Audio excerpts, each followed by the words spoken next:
Hey guys, so if you have Synology and DFA is not working, this is something found on Reddit, maybe it's going to help you, I hope it does. So we want to perform in reset mode. 1.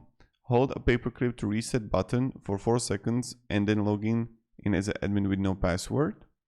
Went to system settings, users, my user and reset 2FA config, disable admin account and logged in as myself again.